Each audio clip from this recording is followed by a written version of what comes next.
एक बार की बात है, गौतम बुद्ध अपने शिष्यों को जिंदगी से जुड़ी अच्छी बुरी चीज़ों का ज्ञान दे रहे थे। सभी शिष्य उनकी बातों को बहुत ध्यान से सुन रहे थे। उन सभी में एक शिष्य ऐसा था जिसे प्रश्न पूछने की बहुत आदत थी।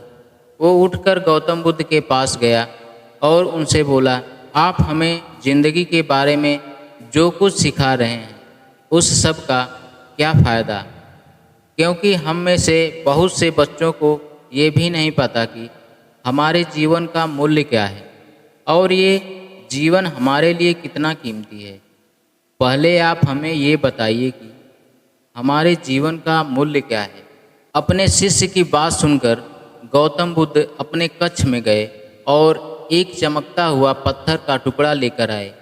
वो टुकड़ा उन्होंने अपने शिष्य को दिया और बोले, मैं तुम्हें इस जीवन का मूल्य तब बताऊंगा जब तुम इस पत्थर का सही मूल्य पता लगा कर आओगे। साथ ही ये ध्यान रखना कि तुम्हें ये पत्थर का टुकड़ा किसी को बेचना नहीं है। गौतम बुद्ध की बात सुनकर वो शिष्य बाजार की ओर चला गया। बाजार में सबसे पहले उसकी नज़र एक फल बेचने वाले पर पड़ी और उसने वो पत्थर उस फल वाले को दिखाया और बोला, इस पत्थर के बदले आप मुझे कितने फल दे सकते हो। फल वाला बोला, ये पत्थर कुछ खास नहीं है, लेकिन फिर भी इसके बदले में मैं तुम्हें 10 केले दे सकता हूँ। वो शिष्य उस पत्थर को लेकर आगे चला गया। फिर उसे एक सब्जी वाला मिला। शिष्य ने उस सब्जी वाले से उस पत्थर की कीमत पूछी। सब्जी वाले ने उस पत्थर को ध्यान से देखा और बोला, इस पत्थर की कीमत के बदले में मैं तुम्हें ज़्यादा से ज़्यादा 1 बोरी सब्जी दे सकता हूँ। इसके बाद वो शिष्य उस पत्थर को लेकर एक सोने के व्यापारी के पास चला गया।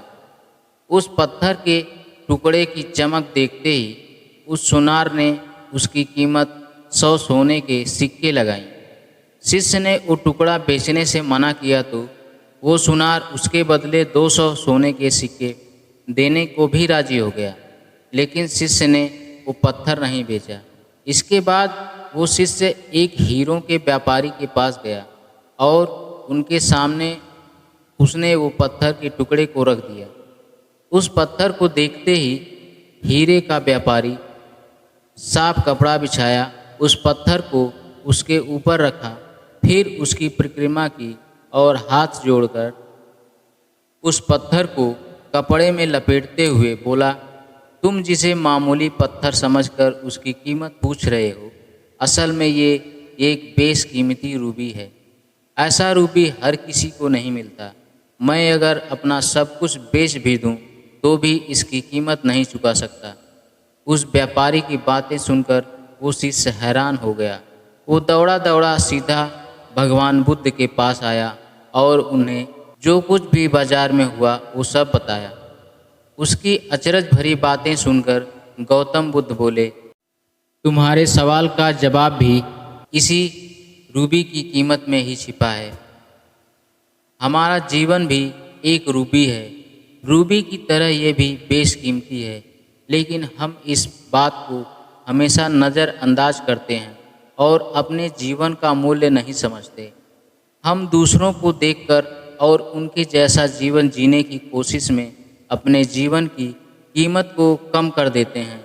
हम ये सोचते हैं कि हमारी ज़िंदगी की कीमत वही है जो दूसरे हमें बताते हैं, लेकिन ये बात हमेशा ध्यान रखना चाहिए कि सामने वाला अपनी हैसियत, बुद्धि और अपनी समझ के हिसाब से तुम्हारी कीमत लगाता है।